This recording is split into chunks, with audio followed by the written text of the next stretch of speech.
देखो, सेंसिटिविटी जो टूथ में सनसनाहट की समस्या है, ये कई कारण से हो सकता है। सबसे पहले तो जो हमारे दांत में बाहर का लेयर होता है, दैट इज एनामल, जिसको एनामल कहते हैं, वो डेड टिश्यू है। तो डेड टिश्यू है तो नॉर्मली ठंडा खाए या गर्म खाए उससे कोई इफेक्ट नहीं होता है।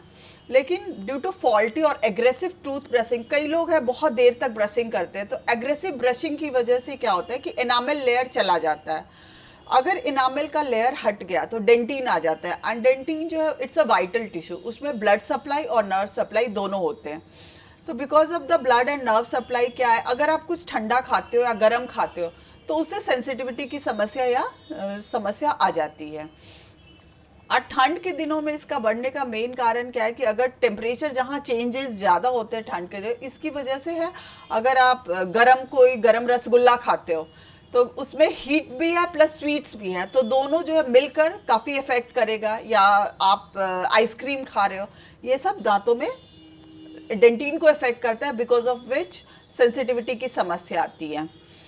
इसके अलावा कई लोगों को रात में दांत किटकिटाने की आदत होती है, which is called as bruxism. Stress की वजह से भी या कई कारणों से होता है। इसमें भी क्या है कि ऊपर का एनामल लेयर घिस जाता है, घिसने की वजह से क्या है, डेंटिन एक्सपोज हो जाता है। और जब भी डेंटिन का लेयर एक्सपोज होगा तो वो सेंसिटिविटी की समस्या देता है। जी। तो इस चीज़ का इलाज क्या है? क्योंकि लोग शौकीन तो होते ही हैं खाने पीने के, और कुछ लोग बहुत शौक से ठंड के दिनों में भी आइसक्रीम वगैरह खाते ही हैं। बिल्कुल, ऐसे में अगर ज़्यादा झंझनाहट हो तो पहले मैं चाहूँगी आप दर्शकों को समझाइए कितना गंभीर रूप ले सकती है, कितनी दिक्कत दे सकती है। नहीं, नो डाउट सेंसिटिविटी बहुत पेनफुल होता है, पेशेंट को काफ़ी दर्द, इवन वाइन भी लोग लेते हैं ठंडे में, बर्फ़ डाला, उसके बाद कई लोग पेशेंट्स भागते हुए आते हैं, बिकॉज पेन बहुत ज़्यादा अनबियरेबल हो जाता है। तो इसके लिए पहले तो ट्रीटमेंट का जो प्रोटोकॉल होता है हमारा, वो depending on the aetiology, patient का किस कारण से सेंसिटिविटी हो रही है उसके अकॉर्डिंग हम ट्रीटमेंट देते हैं। अगर पेशेंट को इनामल का लेयर हटा हुआ है तो वी हैव आर्टिफिशियल वहाँ पे कंपोजिट रेस्टोरेशन कर देते हैं, तो फिलिंग से ठीक हो जाता है उसकी समस्या।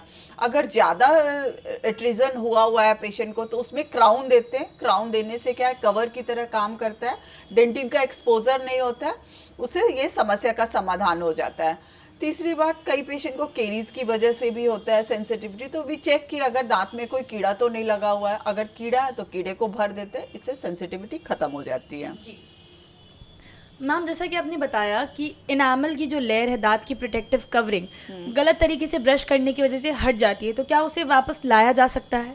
नहीं, टिश्यू जो डैमेज हो गया उसको वापस तो हम नहीं ला सकते, लेकिन हाँ, पेशेंट को हम लोग सिखाते हैं कि प्रॉपर तरीका क्या है, माउथ क्लीनिंग का प्रॉपर टूथ ब्रशिंग टेक्निक बताते हैं।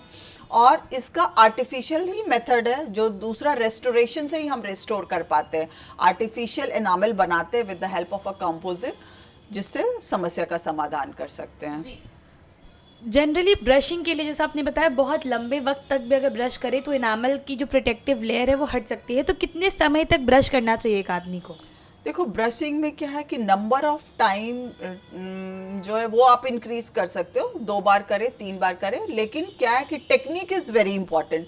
हॉरिजॉन्टल टूथ ब्रशिंग कभी नहीं करना चाहिए, ये बहुत हार्मफुल होता है। आमतौर पे ये समस्या सेंसिटिविटी की और इनामल रिमूव का उसी से आता है।